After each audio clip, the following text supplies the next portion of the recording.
Hey,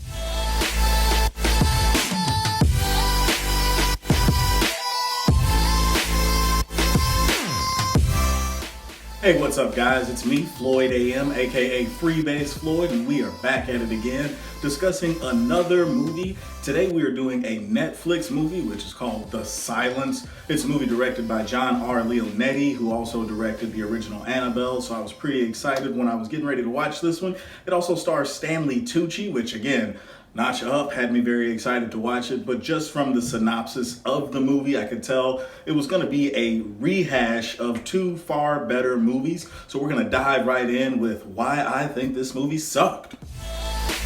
For starters, this movie is totally a rehash, like I mentioned before, of Birdbox and A Quiet Place. It's like they took all the things we didn't want from those movies, along with the idea of those movies, and just shoved them in here. I have a working theory that the way they come up with ideas like this is they have a really good idea. They get the best actors and actresses they can for the best movie, the second best for the second movie, and then like Stanley Tucci somehow gets stuck in the third one where they've got weird CGI birds flying around that look like crap. So it's totally in the same vein of the Illusionist and the DCEU, whereas the Illusionist came out right around the same time as the Prestige. Very similar ideas, but Christian Bale and Hugh Jackman knocked it out of the park, whereas Edward Norton and whoever was in The Illusionist just did not. And then in the DCEU, I mean, there's really no comparison between the two, MCU, DCEU, so I'm not even going to go into that. But DCEU, trash. MCU, greatness.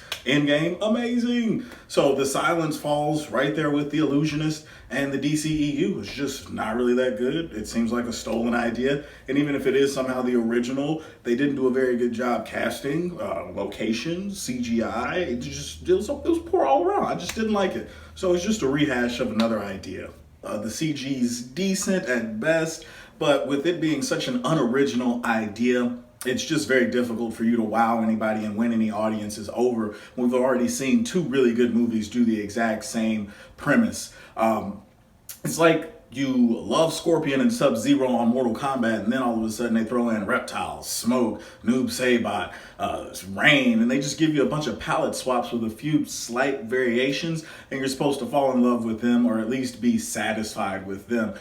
This movie, while it's only an hour and 30-minute runtime, and again, not a terrible movie, it just doesn't do enough well for me to be able to say it's good. It sucks, again, because it is unoriginal.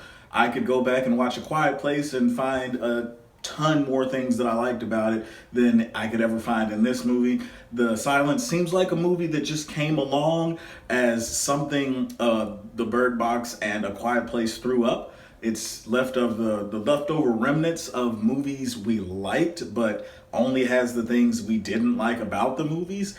It takes the deaf girl idea and throws it right on in here. It's got the monsters that only attack via sound who can't see you.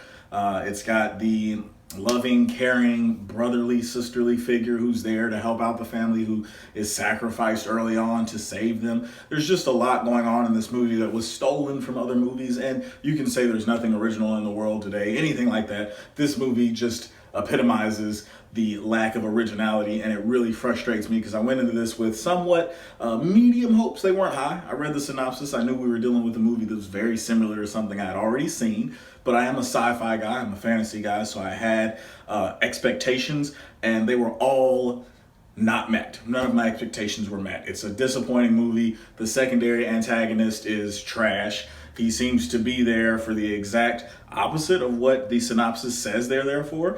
In the synopsis, it says they run into a cult who's there to use the 13-year-old deaf girl's abilities and heightened senses to their advantage. But when we meet them in the movie, he only ever asks if she's fertile. Like, is she able to bear children? So it's like, okay, are they kidnapping her because she has heightened senses? Or are they trying to kidnap her because she's a girl who can later bear children as this world becomes more and more post-apocalyptic? And it's just a really, really, really weird movie. It kind of ends abruptly. You don't really know what happens with the family as time goes on. And this isn't one of those happily ever after movies because it's it's just not. It's not one of those where you just cut it off and you're like, oh, okay, well, the story goes on. You have to assume this family goes on to die horrible deaths as they try to trek through the world. So all in all, I'd have to give this movie a C. Like I said, it wasn't terrible. It's just not great. It is a Netflix movie, so you can watch it for free if you already have the streaming service. So it's not like you're going out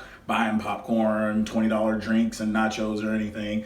It's not really a family-friendly movie at all. It's an okay movie. I mean, I watched it one night when I was bored, and I got out of it what I guess I expected, which was minor disappointment.